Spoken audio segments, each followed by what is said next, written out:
আসসালামু আলাইকুম, কেমন আছেন সবাই? আল্লাহর অশেষ রহমতে আমরা ভালো আছি। এই যে আজকে শুক্রবার, রাহাত বাজার করে নিয়ে আসছে শাক, পেঁয়াজ, রসুন, 2 কেজি ডিম, নতুন সিম। চিন্তা করা যায় শীত আসেই নাই তার আগেই সিম, শসা, পটল।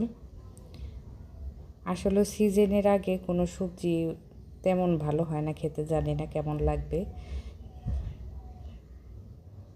নতুন সিম আর সিজনের আগে যে কোনো ধরনের সবজির দাম কিন্তু প্রচুর থাকে। এই যে 2 রকমের মাছ নিয়ে আসছে, তেলাপিয়া মাছ আর পাঙ্গাস মাছ। আমার মাছ কাটতে ভালো লাগে না এখন আর, তার কারণে একটু বড় মাছ আনলে বেশিরভাগ সময় কেটে আনে। হঠাৎ করে দেখা যায় যে আস্তরটা নিয়ে আসে। বলছিলাম পাঙ্গাস মাছের চামড়া ছিলে তারপরে যেন কেটে নিয়ে আসে, ওর নাকি মনে নাই, ভুলে গেছে। এর কারণে এইভাবে নিয়ে আসছে। এখন এগুলোর জন্য আমার বাড়তি পরিশ্রম করতে হবে। সপ্তাহের অন্যান্য দিনের তুলনায় শুক্রবার আর শনিবার সব জিনিসের দাম একটু বেশি থাকে। যেহেতু চামড়াগুলো পরিষ্কার করে না, এমনি কেটে দিছে, তাই খেতে ভালো লাগবে না। এর কারণে এগুলো কাটতে এখন আমি বসে গেলাম। আস্তে আস্তে করে চামড়াগুলো ছাড়িয়ে নেব। এই যে এইভাবে ধরে অল্প একটু টাইমে হয়ে যাবে। কিন্তু এটা যদি কেটে নিয়ে আসতো তাহলে দেখা যায় আমি এই কাজ যতক্ষণ করবো ততক্ষণে ধুয়ে ভাগাভাগি করে রেখে দিতে পারতাম ফ্রিজে।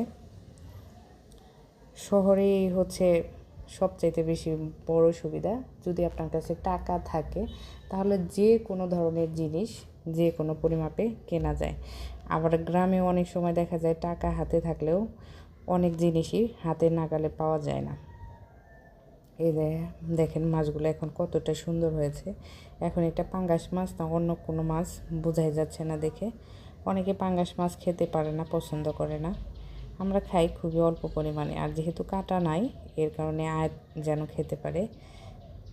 মাথার চামড়া ছাড়ানো সম্ভব হচ্ছে না, যেটুকু ছাড়ানো যায় ওইটুকু ছেড়ে নিলাম। আর পেঁপে গাছের পাতা দিয়ে বাকিটা আস্তে আস্তে করে পরিষ্কার করে নেব। মাশাআল্লাহ, দেখেন মাছগুলো কতটা সুন্দর লাগতেছে দেখতে। অনেকে দেখি গরম পানি ব্যবহার করে পাঙ্গাস মাছের চামড়া ছাড়ায়, আসলে ওইভাবে ছাড়ালে মাছটা আগেই সিদ্ধ হয়ে যায়। প্রতিদিন দেখা যায় মেয়েদের কাজ করতে হয়, শুক্রবারেও দেখা যায় অন্যান্য চাকরিজীবীরা অফ পায়, কিন্তু শুক্রবার নাই। ডিসেম্বর মাস বলেন, জানুয়ারি মাস বলেন, 12 মাসই মেয়েদের জীবনে একরকম। অনেকে হচ্ছে পাঙ্গাস মাছ দেখলে নাক ছিটকায়, কিন্তু একবার চিন্তা করে দেখেন যদি বাংলাদেশে পাঙ্গাস মাছ আর ব্রয়লার মুরগি না পাওয়া যেত তাহলে সাধারণ মানুষের কী অবস্থা হতো। আমাদের মতো যারা নিম্ন আয়ের মানুষ তাদের আসলেও জীবন ধারণ করা অনেক বেশি কষ্টের হয়ে যেত। বাচ্চারা তো এমনি মাছ মাংস ছাড়া খেতে চায় না। আর দেশি যে কোনো ধরনের মাছ বলেন, নদীর মাছ বলেন, সেগুলোর যে দাম আকাশচুম্বী। দেশি হাঁস মুরগির ডিম, দেশি হাঁস মুরগি, সেগুলোর দামও আকাশচুম্বী। এগুলো তাও ওই দেশি মাছ মাংসের তুলনায় এগুলোর দাম একটুটা কম আছে কিছুটা, যদিও এইটুকু কেনার সামর্থ্য অনেকের জন্য কঠিন হয়ে যায়। এই সব থেকে বেশি পরিশ্রম হচ্ছে এই লেজের চামড়াটুকু ছাড়াইতে।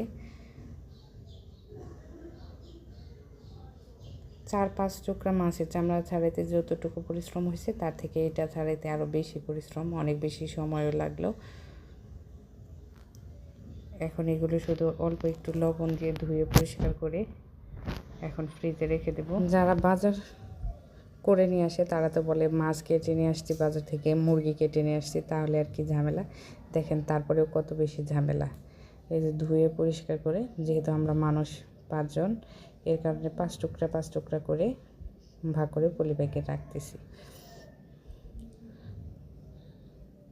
একেবারে লোকটা মনে হয় যে মানুষ গুনে গুনে মিলিয়ে দিয়েছে। এই যে 4 বারের মতো হয়েছে, 20 টুকরা হয়েছে আর কি। এখন গুনে গুনে এগুলো রেখে দিচ্ছি।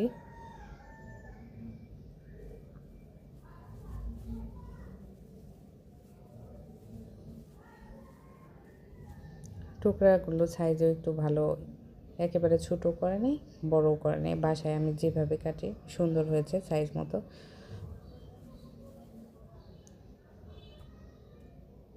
আসলে বাজার থেকে কেটে আনার কারণে কাজ কিছুটা হলেও সহজ হয়, এত বেশি ঝামেলার হয় না। এই মাছ কাটতে গেলে দেখা যায় আমার আরও বেশি টাইম লেগে যায়, তখন অনেক সময় দেখা যায় একটু বড় মাছ কাটতে গেলে অনেক সময় হাতও কেটে যায়।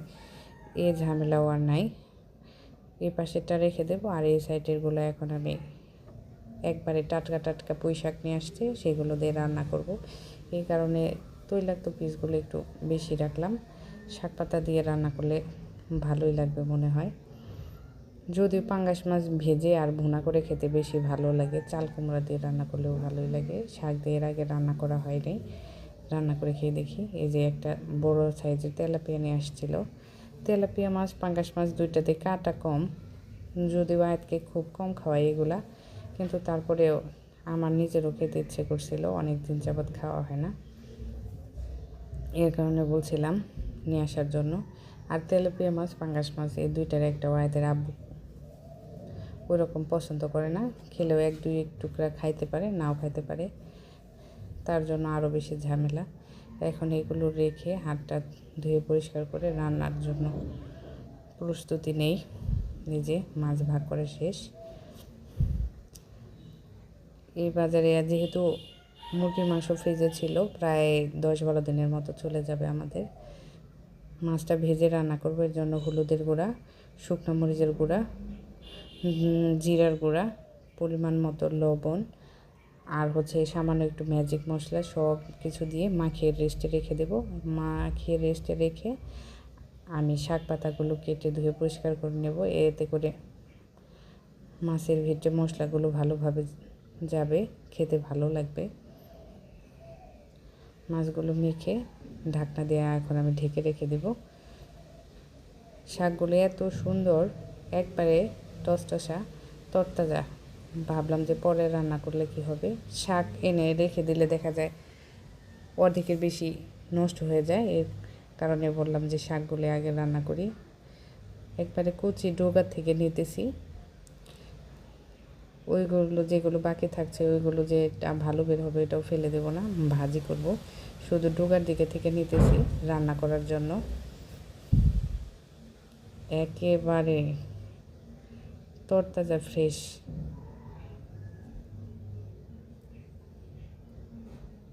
মেয়েদের এইরকমই জীবন, রান্না বান্না, খাওয়া আর ঘুম, সারাটা জীবন চলে যায়। বেশিরভাগ মানুষের এরকম জীবন। কিছু কিছু মানুষ কিন্তু এর থেকে বের হয়ে নিজের স্বপ্নগুলো পূরণ করতে পারে। আসলে তাদের জীবনেও স্ট্রাগল, সব কিছু করার পরেও দেখা যায় যে সংসার, সন্তান, স্বামী এগুলোও সামলাতে হয়। জীবনটা আসলে কাশফুলের মতো, বাহির থেকে মনে হয় অনেক সুন্দর, অনেক গোছানো, অনেক পরিপাটি। এক একজনের জীবনে দেখা যায় এক এক রকমের সমস্যা। সমস্যা ছাড়া কারো জীবনে নাই। এই যে মাঝখানে পাতার মাঝখানে ছোট ছোট যে কুশি বের হয়েছিল সেগুলো নিয়ে নিলাম, আর কিছু ডাঁটা ছেলে দিয়ে নিই ডুগার থেকে। এগুলো কিন্তু ভালো লাগে খেতে, সেদ্ধ হয় সুন্দর। শাকগুলো ধুয়ে পরিষ্কার করে এখন মাছগুলো ভেজে নেই। সকালবেলাতে ভর্তা ভাত বানিয়ে খেয়েছি, ডিম ভাজি ছিল, আর এখন দুপুর 2টা বেজে গেছে অলরেডি, তাই তাড়াহুড়া করে রান্না করতেছি। সবারই খিদা লাগছে, আর আয়াতের আব্বু খাবার খেয়ে বাহিরে চলে যাবে, তার জন্য অনেক বেশি তাড়াহুড়া। আয়াত ঘুমিয়ে যাবে, কান্নাকাটি করতেছে। দুপুর টাইমে রান্না করতে আসলে দেখা যায় যে একটু আগে আসলে ভালো হয়, আর একটু দেরি হয়ে গেলে আয়াতের খাওয়া নিয়ে ঝামেলা হয়ে যায় সব থেকে বেশি। দেখা যায় রান্না শেষ আরও ঘুমানোর জন্য কান্নাকাটি করে, তখন আর খায়া ঘুমাইতে পারে না। আমি মাছটা আরেক চুলায় দিয়ে দিলাম, এখন এই চুলাতে তরকারিটা রান্না করব। এখানে আস্তে আস্তে ভাজি হতে থাক। যেহেতু শাক রান্না করব এর কারণে বড় কড়াইয়ে দিচ্ছি, ছোটো কড়াইয়ে দিলে ঢাকনা দিয়ে রান্না করার সময় দেখা যায় ঝামেলা হয়। পেঁয়াজগুলো তেলে ভালোভাবে ভেজে এর মধ্যে বাটা মশলা দিয়ে দিচ্ছে, আদা বাটা, রসুন বাটা, জিরা বাটা। যেহেতু পাঙ্গাস মাছ রান্না করতেছি এর কারণে সামান্য একটু আদা বাটা দিলাম, কিছু কাঁচামরিচ দিচ্ছি। শুকনো মরিচের পরিমাণটা আমি একেবারে কম দেবো, কাঁচামরিচের পরিমাণটাই বেশি দিচ্ছি। যাতে শাকের কালারটা সবুজ সবুজই থাকে। সামান্য একটু ধনিয়া, সজের গুঁড়া সব কিছু দিয়ে মশলাটা ভালোভাবে কষিয়ে নিলাম। এই যে শাকগুলো ধুয়ে পরিষ্কার করে নিয়েছি। আর শাক রান্না করলে শাকের কালার যাতে সবুজ থাকে, এর কারণে পানির পরিমাণ একেবারে কম। অনেক সময় দেখা যায় যে কিছু কিছু তরকারিতে ঝোল না দিলেও হয়, যেমন শুটকি রান্না করলে ঝোল দেওয়ার প্রয়োজন হয় না, শাকের থেকে যে পানি হয় ওটাতেই রান্না হয়ে যায় শুটকিটা ভালোভাবে কষিয়ে নিলে। যেহেতু আমি মাছ দিব, ভাজি করা মাছ, এর কারণে সামান্য একটু ঝোল দিতে হবে। আর ঝোল না দিলে এই ডাঁটাগুলো সিদ্ধ হবে না, গন্ধ থেকে যাবে। হালকা একটু জাল দিয়ে নেব, এরপরে আমি মাছগুলো দিয়ে দিব এর মধ্যে। এই যে শাকের থেকেও কিছুটা পানি বের হয়েছে। মাছগুলো অনেক বেশি কড়া করে ভাজি নেই, যেহেতু তরকারিতে দেব। এখন এর মধ্যে মাছগুলো দিয়ে দিলাম। অল্প একটু সময় রান্না করলেই শাকের তরকারি খুবই দ্রুত হয়ে যায়। এই যে আমার রান্না শেষ, মাশাআল্লাহ সব কিছু ঠিকঠাক আছে, আর খেতেও মোটামুটি ভালোই হয়েছে। এই যে দুপুরে রান্না করে খাবারটা খেয়ে নিলাম। দেখেন বিকেলবেলা আয়াতের আব্বু কী করছে, সে যেহেতু পাঙ্গাস মাছ আর তেলাপিয়া মাছ কোনোটাই খাবে না, আবার বাজারে গিয়ে হাটে থেকে এই যে বেগুন, অনেকগুলো আলু, লাউ, চিংড়ি মাছ আর বাটা মাছ এইসব নিয়ে আসছে। সকালে কাজ করে শেষ করতে পারি নাই দুপুরের রান্না শেষ করে মানে একটু রেস্ট নিতে পারি নাই, আবার বিকেলবেলায় এতগুলো বাজার আর 2 রকমের মাছ নিয়ে আসছে। কিছু বললেও মন খারাপ করবে। এখন এইগুলো আবার কেটে ধুয়ে পরিষ্কার করে রাখতে হবে। আর এত এত সবজি, বাসায় সবাই সবজি খুব কম খায়, সব দেখা যায় অধিকাংশই নষ্ট হয়ে যাবে। যে অনেকগুলো চিংড়ি মাছ নিয়ে আসছে, বাটা মাছ। এখন এইগুলো আবার কাটবো, ধুবো, পরিষ্কার করবো, আবার ফ্রিজে রাখবো। সবজিগুলো একটু ছড়াই দিয়ে রাখবো যাতে পানিগুলো শুকায়া যায়, তারপরে ফ্রিজে রাখবো। যদিও আমি এর আগে কখনো এত বড় ভিডিও বানাই নাই। যদি আপনাদের ভালো লাগে কমেন্টে জানাবেন, এরপর থেকে বড় বড় ভিডিও বানাবো। ভালো থাকবেন সবাই, আল্লাহ হাফেজ।